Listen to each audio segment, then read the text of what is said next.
o ka yimɓe mo woni mo ɗaano kono mi ñande ñalantande mi hay mi tawti ɗo ɗanaɓe a wallahi ɗam ko jokkunono ñande ko abol mo alda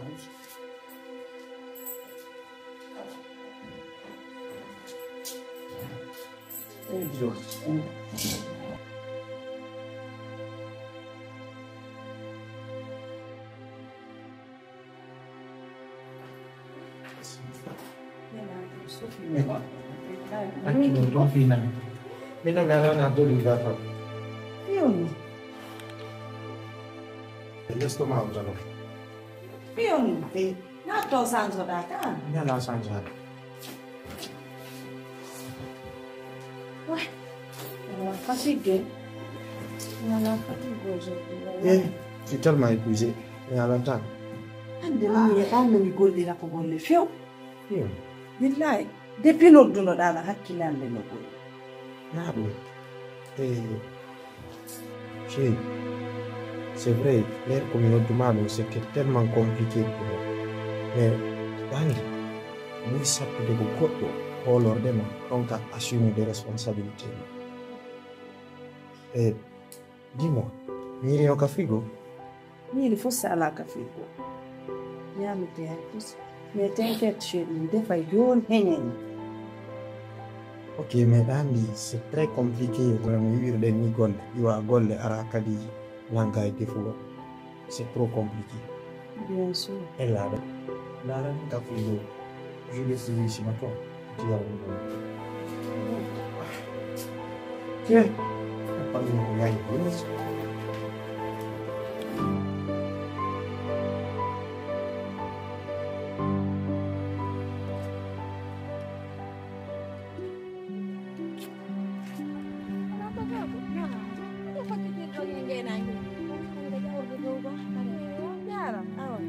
Na fokkitiri ko mon ley to nena mo ko natana jan tumani bami wayri yaade to hari na yabbe yuro golle mi fekke parce que na mari gorejo on yeso no hari mi wadino programme an ko mi yuro après mi fekke mi yakko gorejo non boba ala to awa jajango be jang donc tare mariam cousine la non mo jam mo jam mo jam no mo di makko ay depuis o jamba kiti la min no téléphone sinande o to ge nyando mo pari je pi donc goddo non non dude après wandi ko mi awa mino do musala jabi non mo wala ma landi ka fi makko awa yalla awa na la to on foko jang biran kadi ben no be euro awa la euro be min kadi nani ena abbi milando mata ena nga fa ala ka jettede ko fotir dani ada de ito ne nan to sok inne subhanallah fa ala de kono ko fotir dani bo bango dani no labira da andi kono idongan ko fulawa men do yaddo be fiyan ko remowo ma sunno kem ne na so ko dum kadi hande na no fotir da ne nan to so labira da min kadi hande ko mi wondo nan heli yebugo dewga suba ko biddo mo hebi ko dare modi makko no fotir awa yalla no nyande pera mabbe ko wadino ko awa yalla do gon dare no fotir da an kadi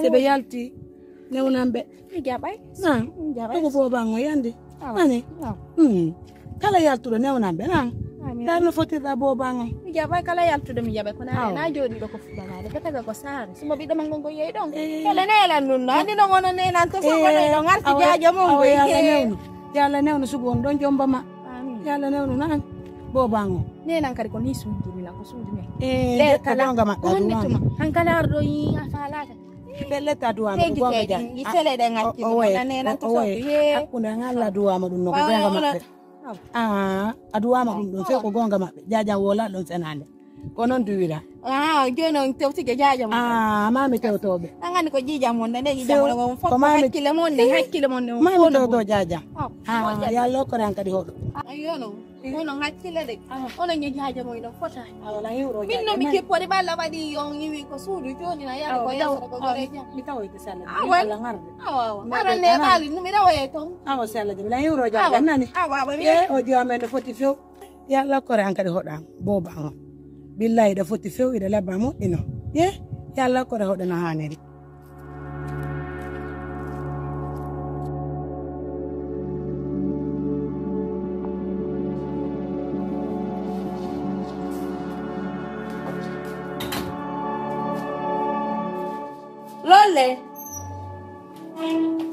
Lolle. Oui, patron. Ala na de ko no tude. Ali finalani. Ali.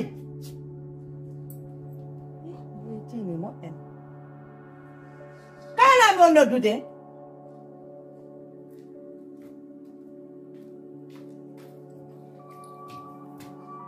Kono no da wadde dum don foto. Hallandirde poɗa ñoge ganda mi nafiran ngam to ɓaari ñogeji ɗi nduuɗi ɗon.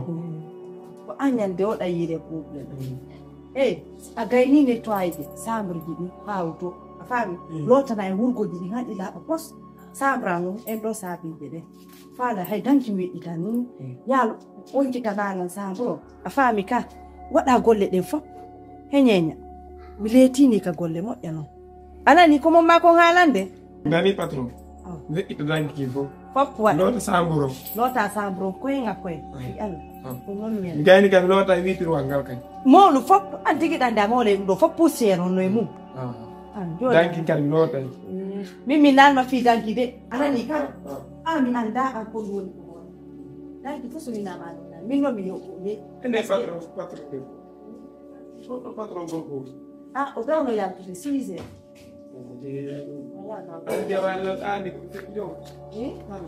donc awditanani moodi an min muɗidi ko afanga min muɗidi mi alama tewtan mi anda sika seeɗi golle ɗen tumi tawaɗe fof way haɗa ɗe waɗa ma faami ka hande noon mi artayla on anani min kuuron ala kitan halla moni de mi wuɗitama bafangal o hatti noon c'est bon awa patron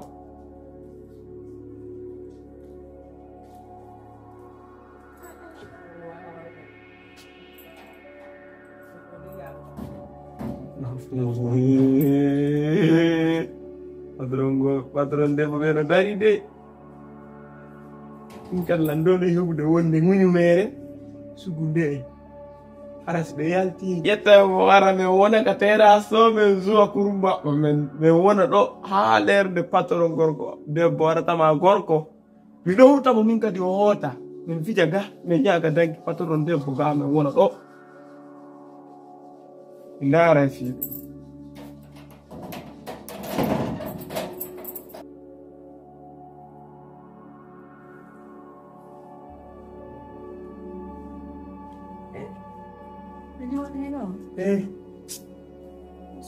Guarda lo film. Oh, un film très intéressant. Non, t'inquiète. Yango comme là, comme gol, il faut juste pour apposer les mains à l'été. Non, fa la mani, monsieur Ok. Fi wondi e londer gam. Il faut puis occuper. Pour la situation, il faut nous la déposer au flower. Stay on down. Mariam, Nandi, le monde où nous vivons, j'aime l'esprit du partage. Parce que, le mariage, c'est un contrat, à la fois une institution où chacun de nous doit demander l'avis de l'autre. Mais nous, à partir du moment où toi et moi, on est censé à s'entraider. Tout ce que tu te dis que c'est bon pour cette maison, si tu vois que celle que tu prétends dire que c'est la cousine Simon Ari, fait comme bon te semble. Moi, de mon côté, mi alha on souci fous min ko min balde wolama kala ko tawda no moƴƴama tu peux le faire ko min balde wolama kala ko tawda no wele tu peux le faire. Je n'ai pas de limite pour te dire tawalu ɗum ɗo ma waɗu non, fais comme bon te semble, s'il te plaît, mets-toi à l'aise. Ok? Ok, pas de souci. Okay. Je suis vraiment contente. Jo no mi nodde nene mi haalna ɓe. Yo ɓe haala mo kanka mi nodde mo. Jiro makko. Regarde. So ari ɗo walla yimɓe. Non, faut miɗo jaɓi langandi tu te soucies tellement pour moi. Ko mi woni welede ma ɗum min kadi no welolam parce que ko mi yiyata ton ɗe liwa golle ɗe ara saggina kikiɗe nder suudu wara ɗaɗi naata yalta ko antum ça fait très mal. Min sa yi mi yinnima ya ndaru kala ko moƴƴa ma waɗa kakamani min sina an waɗunono mi darnatano ɗum sina an waɗunono mi gollatano donc du coup a geri piiji ɗin fof fiyo moƴƴum pourquoi min kadi hattan yoɓitama allez reste tranquille pas de souci ok mi falano ye ndaaro film ɗo c'est un bon film non yeggu ɗum ɗo ko pese woni joude ni enen kadi ndaaren film ji men ɗin ɗum ɗo no foti probléme o waɗa hi waalo ko won tun bimbi mi tawa en juula subaka tun ale koyen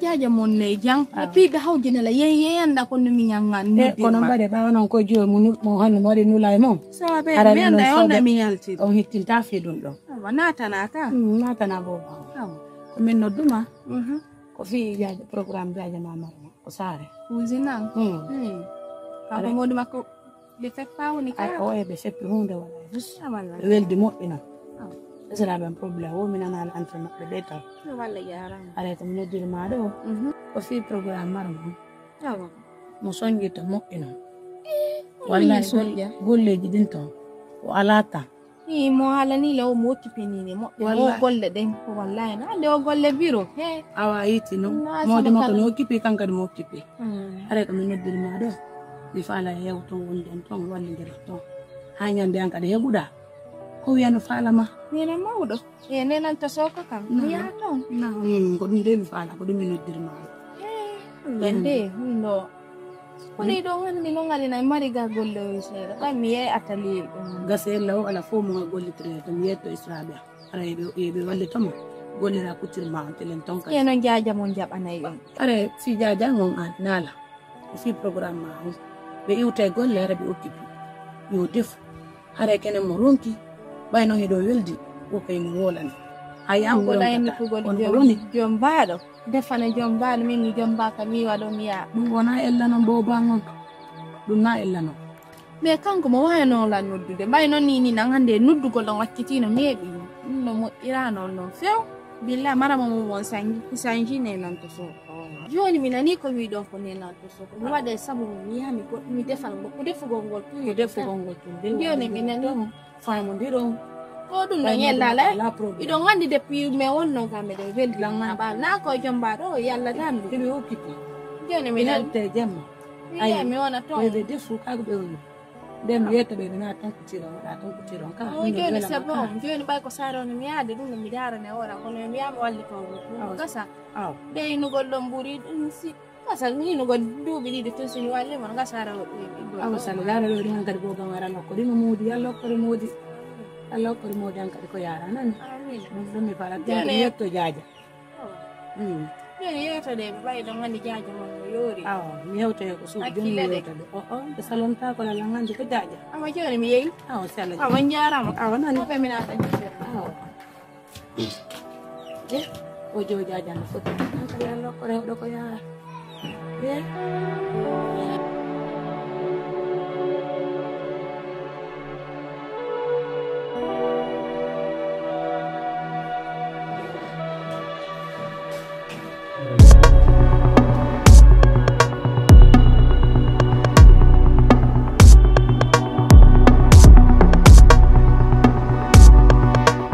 Voilà, bébé. Non. Ça tombe bien. J'avais même oublié. Ok. C'est notre projet. Ah, ça va? oui ça va Masule. Ok. Inene. Jarika Jarika. Enchanté. ok merci Ok. Tu es la bienvenue. Oh, du bébé, là. Aya fotobi handi ngare yibo. Mi dani no la effectivement ayo hala mila arrivement. Sinon ça va? oui ça va Oh, ben quand ton faut arriver jamais. Donc la cousine, elle fait comme chez toi hein. ok merci Tu vas aller ailleurs du labo. Je me suis même pas. J'ai même pas foulé ma chemise. Bon. Là. Nos cousines. Reste tranquille, mets-toi à l'aise. Mariam, c'est que je voudrais occuper ma co. Mais non, d'ailleurs, pour les gens, on va y quand déjà on va coller, mais non, on va y coller. Mais non, à la de mi coyer. Ouais. on a tranquille. Elle va déjeuner. Allez, cousine. Allez, bonne journée, Nani. Allez, bonne journée. Ah, chérie. Mon amour, je t'aime. Ok, mi buono troppo. Quando mi letti?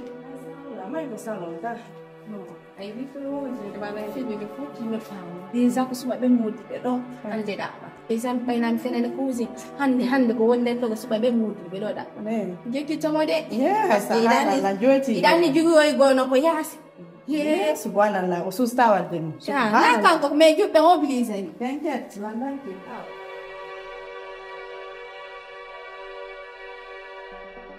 Ngai gai na tambon ni mali.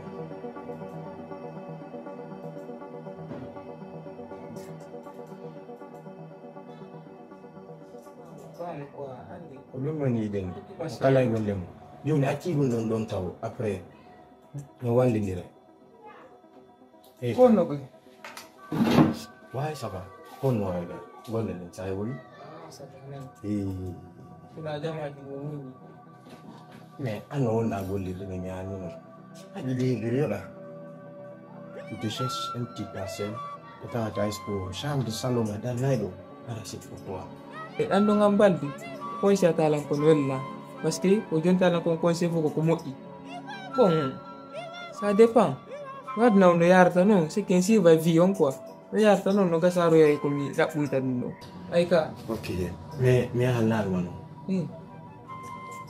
jiwo no harika men kuzingo bingwa le benguma kizinjo bingwa mais devi ci jiwo la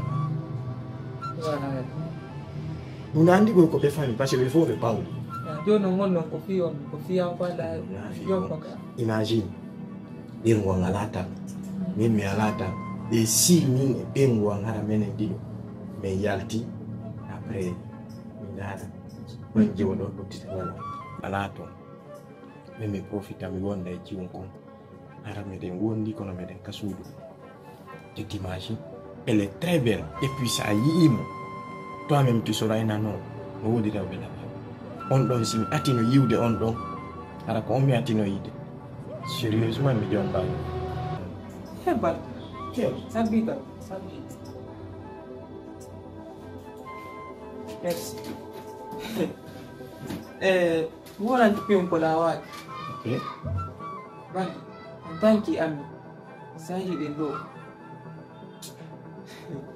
C'était madame mourir dans ta malle. Anda wa pour tuer et kujindo benguma. Mais écoute. Ça c'est une profitation. O anda. No. O anda ta. Non, e kadi mi hollani ngol ko une fois me yidi. Mimi mi wola na won ma den wada yi. Kami ga fidu. Asa ko la piyo go yanta. Parce que andi ene worbe be siki. Mi susta ide ju ko ide wosi e wo ko dum fa len quoi. Siki de duri gidene worbe. En jabata no ga écoute bandi no. Nari ma mi wada yi. C'est mi wada ta mi di. Pour exemple mi jonne quoi. Tu t'imagines exemple toi. En jabata go bi inde ngi worbe bigite jab. Pe andi ko no way. C'est le non, écoute. De na kimi alle wa. Essaye de faire un tour chez moi. Geri ha ka su toi-même tu vois. Ola ba me be o man ko la ma. Andi ko be matum da yede si da o. Ni mais mi kominatama.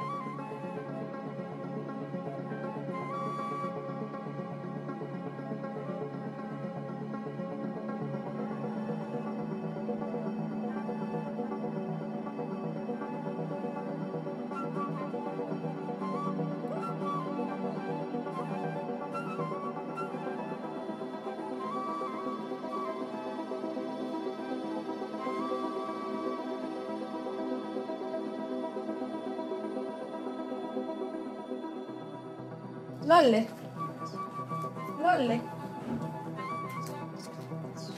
Hey. Ana nali ko minuto wako. Udi kana mbako kana. S'il te plaît. Andi da nu. Dai he. Wali udi kana la mbako kana so tuko mashi. Yeltido. Yelt. Ça va? Ça va.